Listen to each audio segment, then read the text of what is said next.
Hi everyone, welcome to ELI, the place where you get your daily dose of inspiration for entrepreneurship. And today we have with us Mr. Ramasish Bhowmik, who is the co-founder of Adbuffs, which is an agency that helps e-commerce companies to grow faster using marketing, advertisements, and funnel optimization techniques. Hi Ramasish, welcome to ELI. Hi, Kia. Hi. Thank you so much for having me in ELI. I'm really excited to be a part of this. How are you doing? I'm doing good. How about you? All good, all good. So far, so good. Please. I would request you to start by introducing yourself to our audience, please. Yes, hi everyone. So this is Ramasish Bhowmik. I'm the co-founder of Adbuffs. We are primarily a D2C focused marketing agency helping D2C brands with their Facebook ads, Google ads, holistic marketing, retention, content creation, etc. I started Adbuffs with my co-founder in 2019 July. Mhm. Before that, I passed my MBA in 2016, and then post that I had a small stint with a market research MNC called AC Nielsen. there I worked for around 1.5 years, and post that I got into this field of freelancing in digital marketing, performance marketing, primarily in Facebook ads, Facebook and Instagram ads. And thereafter, I met my co-founder in a group, and thereafter we started Adbuffs. That would be my very brief introduction. Got you. Uh, Tell us a little bit about AdBuffs in terms of what are the different services we provide, what kind of clients we cater to, and what is the scale we operate at. Okay. So when we started off, we had this thing in mind that we will cater to only D2C brands, especially in India, Mhm. because that's where we actually found the gap. While we were freelancing, we had clients in the UK and US primarily. But then me and my co-founder, we thought of and we figured out a very big gap in the content area, content region in Indian market. So that's where we wanted to jump in and cater to. But our goal has always been the same so far. Is that to cater to D2C brands, e-commerce brands, whichever scale it is, if whether it is a starting brand, whether it is already scaled, uh, we help them with if I talk specifically about platforms, we help them with Facebook ads, Instagram ads, Google ads, Amazon ads, and in retention, we help them with email and WhatsApp. Combined all this, we do take care of the entire content production in house, whether it is a video shoot, whether it is a video making, image, photo shoots, etc. We all do it in house. So that's what we believe in, and that's what makes us different so far, and we have been able to do that so far very well. So yeah. So, so if I were to ask you what is special about your agency, there are a lot of ad agencies out there, and they some do only advertisements, some do both advertisement and content. So what makes you different in the crowd? So that's actually a very good question. The thought process that we started off with, and I believe uh, the existing clients of ours also has to say the same thing, is that we do not limit ourselves to only the platforms, right? Every person, every teammate that we have, they are trained and built to be a holistic marketer rather than a platform specific marketer, right? So we prepare them in a way that they can call themselves a marketer rather than a Facebook marketer or a Google marketer, right? So the holistic approach, or to approach the client as if the client's business is our business, is what makes us different, and that has been my and my co-founders backbone of ethics, or maybe backbone of thought process, Mhm. that uh, we consider our client's business as our business, and we never limit ourselves to any of these platforms that we work with. If we find that there is problem statement in other areas, even if we are not an expert in, we would find out ways to solve it via any third party agency, or whatever the case, maybe in house, maybe not. But we do not limit ourselves to these platforms. Although we are restricted to these platforms, our expertise lies. but our thought process and approach to clients never limits within these gets limited within this platform. So I would say yes. And of course, in terms of technicalities, I would say the content creation part is something that we are very proud of. The content team is excellent here. They have been creating videos and contents for ads which have been giving extremely good results, and I can't be more proud of them. And I have been very least, I would say, involved in that because I'm not from that background. But the kind of thought process and the kind of attitude they have been able to bring into the team has been amazing. So I would say yes, content production, which gives us proper results, and keeping a holistic approach, not limiting it to any of these platforms, would be our superpowers. Got you. Speaking of platforms, a few months back there was a lot of debate around data privacy, and Mm, Facebook was summoned into court uh, to give clarity on what kind of data tracking is happening, and how much mm, do you know about your customers, uh, mm, the profiles they built and all.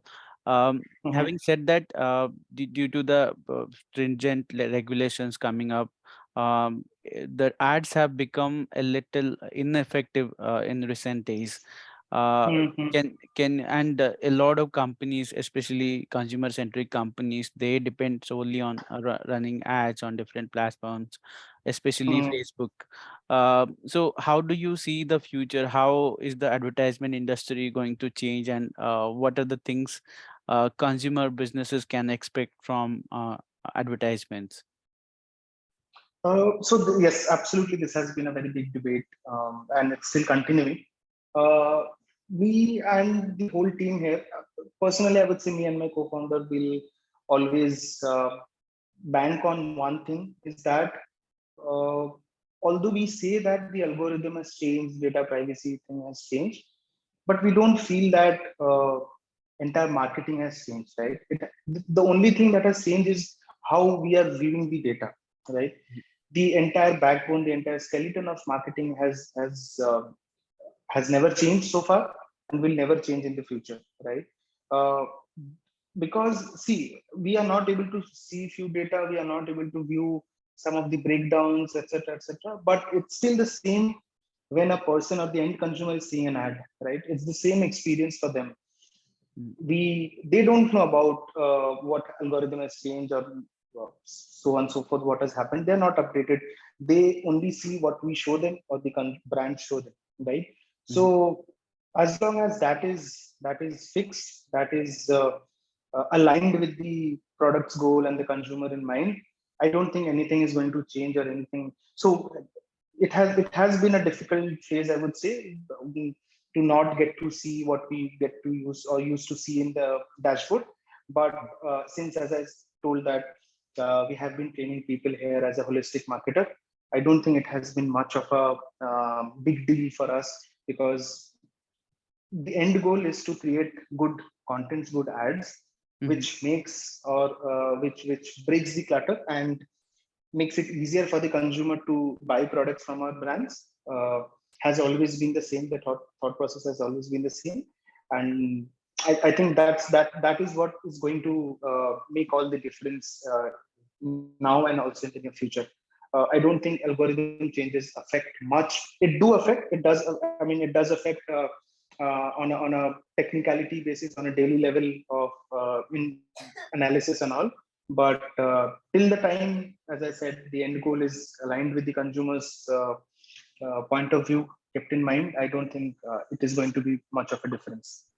okay. Awesome.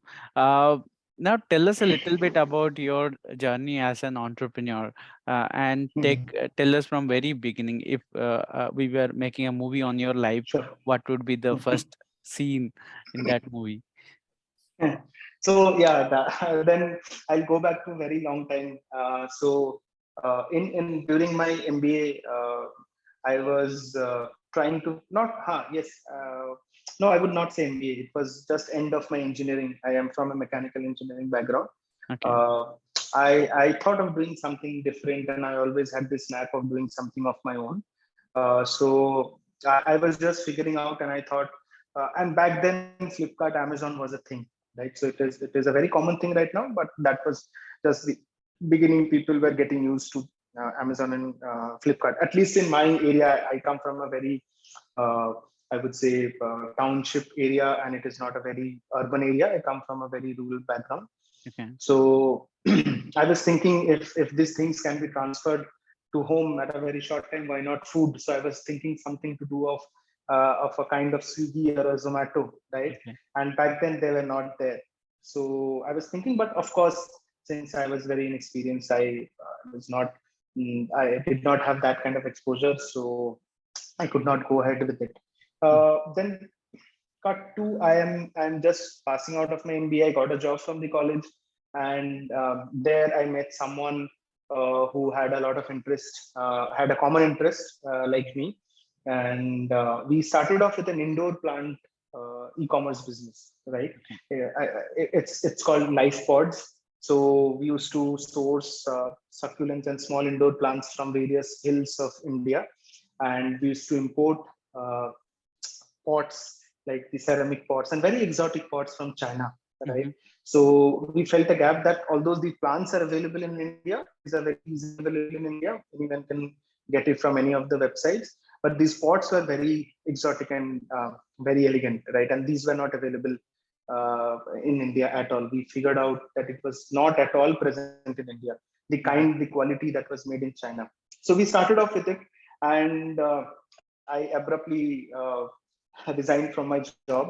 So it was a very abrupt decision, and because I was not able to cope up with the both.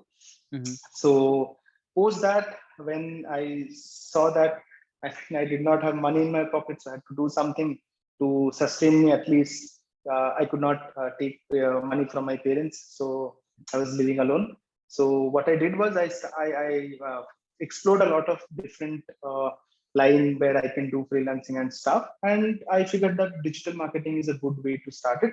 And why not? Because it would also help me in my e-commerce business, right? I Right. can I can do it of my own without hiring a third-party agency or freelancer. Mm. So I started that. I started doing it, and it gave me immense joy. And it was I'm still very passionate about what I used to do back then. I'm very passionate about things that we do here. So Mm. it intrigued me a lot. So, and surprisingly, or I would not say surprisingly, fortunately or unfortunately, that indoor plant business also did not sustain because of it was a very high investment business, so I was not able to sustain it. Mm. And there from there on, I shifted my entire focus to digital marketing as a freelancer. I thought I'll focus on this for a few years and see what happens in the next course of. So I did not plan anything too far, but it Okay. was just going gradually. And then I started freelancing. I was part of a group in Kolkata where I met my co-founder, and that's how it started. So 2019, we thought of giving it a proper shape. We figured out the gaps in the Indian market, and then how that's how Adbuffs was born. So yeah, we that's how it has born in 2019. So freelancing is one thing, but being becoming an entrepreneur, hiring people and doing the same thing in a scale, in a large scale, Mhm. is a different task altogether. Of So course, of tell course. us a bit about the day by day journey of building a enterprise. So freelancing was, I would say, it both has its own pros and cons. To be honest, freelancing I used to earn more, but there were challenges like dependencies, huge dependencies, 100% dependencies on me. I did not have anyone as a backup. I could not go here and there to travel, so those things were there. Uh, but to be very honest, I was very alone Mhm. while I was freelancing. Right, it was all by myself, and there were no one to share my joys and sorrows. So Mhm. when I started off with the company, yes, I had zero experience. Neither me and my partner, we do not come from a business background. So we are Bengalis, and we are not meant to come from business backgrounds. Mm. But we thought that since so far we have been able to figure things out, we will be able to figure things out slowly. Initially, yes, the challenges were different. Now the challenges are different now that the company is more than 100 plus team size. mm, So the challenges are entirely different. Initially, we did not have experience of hiring people. We had a lot of mistakes, but luckily, there are many people from the team who joined us in the initial days are still here. So I'm mm, really lucky that I would give them the credit rather than me, because they have been a great source of inspiration in the initial days. And initially, if I talk specifically about the issues, yes, hiring was a challenge, maintaining cash flow was a challenge, uh, building out processes was a challenge, and then what services to provide to the clients. Do I go for more integrated services? Do I go for dedicated services? And how to manage client expectation? So these were the initial challenges, and there were no fixed set of rules that we followed. It used to change day by day. It used to change client by client. It used to vary from person to person. But now, when I look back 3 years from now, things have changed a lot. We have a lot of processes set day in and day out, and we have a proper hiring funnel as well. We have a proper client expectation management setting. We have a proper invoicing, finance management setup, HR. So this all has evolved within this 3 years, I would say. And by the way, our HR is a superhero, I would say. So she has been handling the entire thing for the last 2.5 years, I would say. Yes, she has single-handedly done all these things by herself. So, so these are the hires I would say I'm really very proud of. Now mistakes happen. We still do mistakes. I'm not a god or a superhero, so still do mistakes. But every day we learn from our mistakes, and every day we look back the day before, or maybe a month before, or a quarter before, we see that we have improved upon compared to the last period. So that's what keeps us going. So I think yes, the challenges are very different right now, and I'm sure the future has different challenges and setbacks for us. But yes, we are ready for it. Speaking of mistakes, as an entrepreneur, when you do a mistake that can have, Mhm. long lasting impact, or, you know, uh, Mhm. business can go upside down because of that. So, Mhm. tell Mhm. us about some of those mistakes, some of the blunders, which you can share in a public platform. So, we can take inspirations from that, or Mhm. at least we can avoid those mistakes. Sure. So, see, we cannot avoid 100% mistakes. I'm still doing mistakes, as I said. Few of the mistakes, I would not say those were grave mistakes. We need to do those mistakes rather to learn from it. That gives us, rather than me telling someone about those mistakes, it's better that they do their mistakes on their own and they understand. That's the best source of inspiration. Other than that, small mistakes, if I would be able to share, is that, let's say, initial days we did not used to have a background verification check on candidates that we are hiring. So that was a pretty we thought that it was a petty matter. We should we will be able to go by without doing that, but that's very important part of it. And HR, ideally should do a background verification check. We have had a very bad experience in hiring.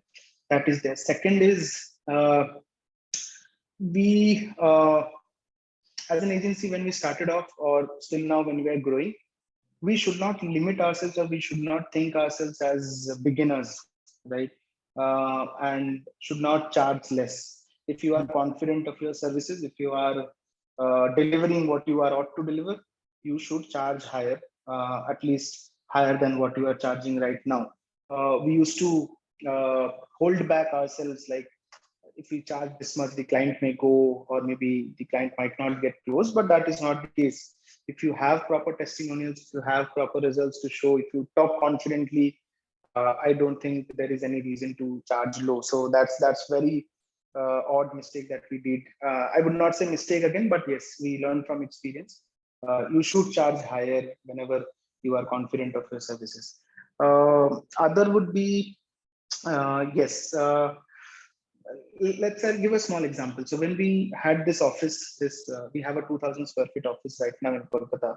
Mhm. We started off remote, and then we got a 1 BHK small house in this area. It was a residential house where we started off. We thought we will go gradually, and we took a 2,000 square feet office. Although the pace that we were growing right back then was very fast, right? So we thought that, going by the requirement, we ideally should have taken a 3,000 or a 4,000 square feet office, but we took a small office. We actually took lesser risk, I would say. Mhm. And right now we are in a soup because many people are willing to come to office, but we are not being able to provide them with an office space. We have just taken on another 3,000 square feet office, but it will take some time to get ready. So I would say yes, in this kind of decision, if your past data of acquiring clients, coming cash coming in and hiring, and the services all going well, business going well, we should ideally go for higher risk in initial days and not think about having good profits in bank, because initial days it's not going to come, right? We are not going to be profitable. We are profitable, but not that profitable that we will have a luxury house or something. That should not be the motivation. The initial few days, the motivation should be about building the business, recycling the money that is coming in as soon as possible, right? So in fact, we are planning to take up a new office in Pune as well next. So that's the plan, and we are going pretty rapidly right now. Yeah, that would be some of the mistakes and learnings that we had in our journey so far. Got you. What would you say is the meaning of entrepreneurship for you? How would you define the term entrepreneur? I would say entrepreneurship is, see, it's not about doing your own business or doing a job. I think a person who is doing a job can also be an entrepreneur.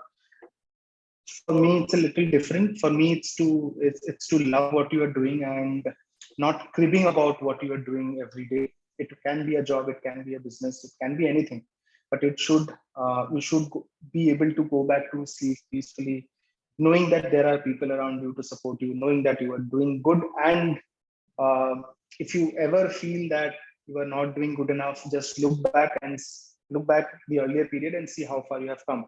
If that gives you a steady upward line, then you are an entrepreneur, I would say. Yes.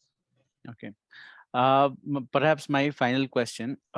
Service Sure. businesses are all, Hmm. people centric business. So can Hmm. you tell us what is the secret, or how do you motivate people at your organization to do the best job they can? I i love this question. I really love. So for me, I think it's about building personal human connection. It's not about being a boss or not even telling them to be a boss to someone. I think it's about being a friend to them, being a brother to them, being a whoever it is, right? But to build personal human connection. People often talk about work-life balance.